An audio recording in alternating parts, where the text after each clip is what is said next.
Assalamualaikum warahmatullahi wabarakatuh. Halo semuanya, saya Miftah Nugraha Munggaran. Di sini saya nggak akan tampil sendiri, akan tapi ditemani oleh teman-teman yang pastinya keren-keren dong. Saya dan teman-teman akan memberikan informasi bagaimana kita menyesuaikan aktivitas dengan tidak melupakan protokol kesehatan yang sudah diberikan oleh pemerintah. Juga mempersepsi new normal sebagai kegiatan biasa atau normal, oke?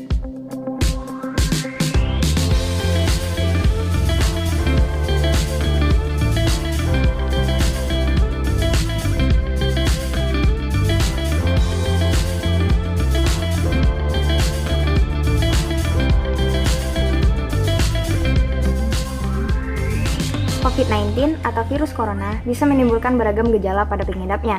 Gejala yang muncul ini bergantung pada jenis virus corona yang menyerang dan seberapa serius infeksi yang terjadi. Berikut beberapa gejala virus corona yang terbilang ringan. Yang pertama, hidung beringus, sakit kepala, batuk, tenggorokan yang sakit, demam, dan merasa tidak enak badan. Hal yang perlu ditegaskan, beberapa virus corona dapat menyebabkan gejala yang parah. Infeksinya dapat berubah menjadi bronkitis dan pneumonia, yang mengakibatkan gejala seperti demam yang tinggi, batuk yang berlendir, sesak nafas, dan nyeri dada saat batuk. Infeksi bisa semakin parah bila menyerang kelompok individu tertentu, contohnya orang dengan penyakit jantung atau paru-paru.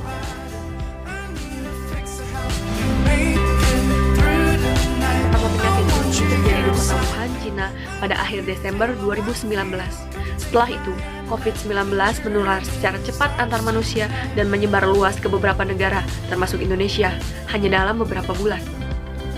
Yang sangat cepat membuat beberapa negara menerapkan kebijakan untuk memberlakukan lockdown untuk mencegah penyebaran virus corona ini. Sedangkan di Indonesia, pemerintah menerapkan kebijakan pembatasan sosial berskala besar atau PSBB untuk menekan penyebaran virus ini.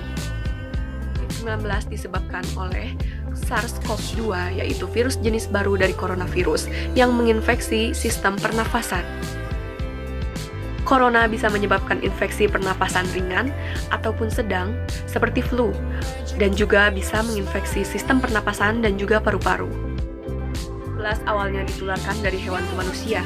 Setelah itu diketahui bahwa infeksi ini bisa menyebar dari manusia juga ke manusia.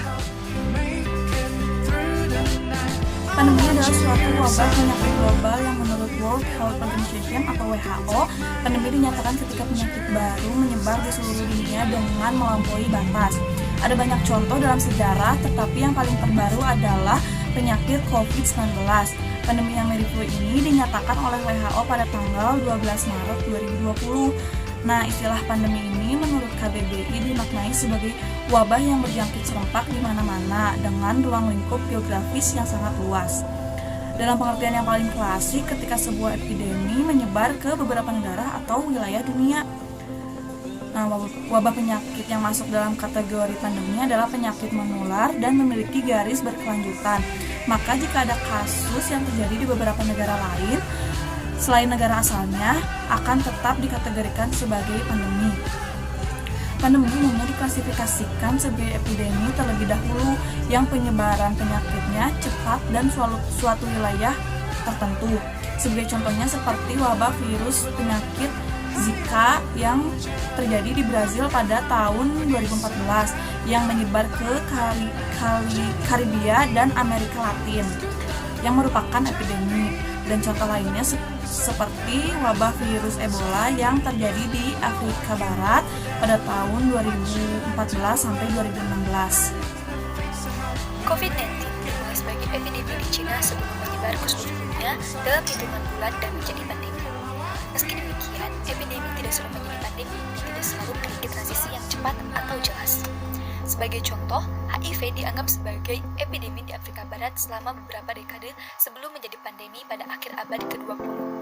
Kini, berkat kemajuan dan pengobatan modern, HIV dianggap sebagai endemik yang berarti tingkat penyakitnya stabil dan dapat diprediksi di antara populasi tertentu menurut American Medical Association. Maka, suatu penyakit dikategorikan sebagai pandemi apabila penyakit itu berkembang di beberapa wilayah yang baru terdampak melalui penularan setempat. Status virus corona yang telah berubah menjadi pandemi bukan berarti virus ini semakin liar dan kuat, melainkan virus corona yang semakin luas dan menyebar di berbagai wilayah dunia. Dengan demikian, status corona menjadi pandemi, WHO berharap negara-negara di dunia bisa melakukan dilakukan penanganan ekstra.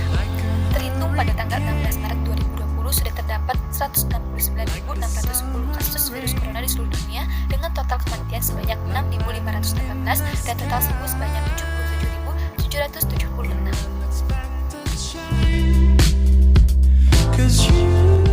Setelah melakukan seluruh aktivitas seperti sekolah dan bekerja di rumah saja kurang lebih 5 bulan karena pandemi COVID-19, sekarang saatnya kita kembali beraktivitas sebagaimana mestinya secara bertahap namun tetap menggunakan protokol kesehatan. Nah, masa transisi ini disebut dengan masa new normal. Nah, sekarang kita akan membahas new normal. Yang pertama, apa sih new normal itu? New normal adalah langkah percepatan penanganan COVID-19 dalam bidang kesehatan, sosial, dan ekonomi. Skenario new normal dijalankan dengan mempertimbangkan kesiapan daerah dan hasil riset epidemiologis di wilayah terkait. Badan Bahasa Indonesia mengatakan bahwa new normal diartikan ke dalam bahasa Indonesia dengan kenormalan baru. Yang kedua yaitu new normal versus corona. Kenapa dikatakan new normal versus corona? Karena new normal muncul pada saat kita menghadapi yang namanya pandemi virus COVID-19. Hal itu mengharuskan kita untuk beradaptasi atau hidup berdampingan dengan yang namanya virus corona. Bukan berdamai, tapi berdampingan. Kita melakukan seluruh aktivitas kita sebagaimana mestinya, namun tetap menggunakan protokol kesehatan. Manusia punya sejarah dan pengalaman hidup berdampingan dengan mikroba seperti virus influenza, HIV, dan demam berdarah. Nah, menurut Profesor Amin, yang perlu dilakukan adalah mengenali virus tersebut untuk bisa mencegah penularannya. Baik, tadi telah dijelaskan oleh teman saya, Mr. Sari, tentang pengertian dari new normal. Sekarang saya akan menjelaskan tentang life with new normal. Presiden Jokowi telah meminta kepada seluruh jajarannya mempelajari kondisi lapangan untuk mempersiapkan tatanan normal yang baru di tengah pandemi COVID-19 saat ini.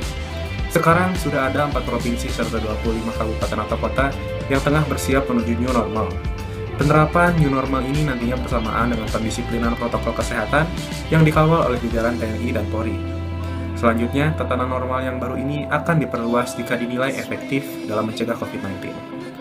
Protokol new normal dilakukan oleh organisasi kesehatan telah menyiapkan pedomannya. Dalam transisi menuju new normal selama pandemi COVID-19, dalam protokol tersebut, sebuah negara harus terbukti mampu mengendalikan penularan COVID-19 sebelum menerapkan new normal. Pengendalian ini juga harus bisa dilakukan di tempat yang memiliki kerentanan tinggi seperti panti jompo, fasilitas kesehatan, dan juga wilayah dengan banyak penduduknya. Langkah pengendalian harus dengan pencegahan yang juga diterapkan di tempat kerja. Langkah-langkah yang perlu dilakukan selama fase new normal ini, idealnya konsep the new normal baru dapat dilakukan saat kurva infeksi sudah melandai dan menandakan kasus COVID-19 baru sudah berkurang setiap harinya. Di Indonesia, di negara kita ini, kurva ini sama sekali belum landai, bahkan masih terus menanjak dan bisa jadi belum sampai puncaknya. Karena itu, dengan adanya pembukaan kembali fasilitas publik, masyarakat Indonesia perlu lebih waspada dalam menjalani aktivitasnya sehari-hari. Langkah yang perlu dilakukan pada fase new normal dengan pencegahan penyebaran COVID-19 setelah new normal jangan menjadi kendor. Saat menjalani new normal, jangan sampai kita tertular atau justru menularkan penyakit ini kepada orang lain. Medical Editor Dr. Anandika Pawitri mengemukakan bahwa ada beberapa hal yang perlu dilakukan saat menjalani new normal, seperti yang pertama, tetap melakukan physical distancing, terutama di tempat-tempat yang ramai. Kedua, membiasakan cuci tangan setiap habis menyentuh sesuatu dan jangan hanya saat terlihat tangan kotor. Ketiga, menggunakan masker saat beraktivitas. Masker harus tetap dipakai bahkan saat berolahraga di gym atau studio yoga. Tips berikutnya yaitu wajib membawa hand sanitizer, terutama jika menaiki kendaraan umum sehingga bisa langsung cuci tangan setelah menyentuh sesuatu.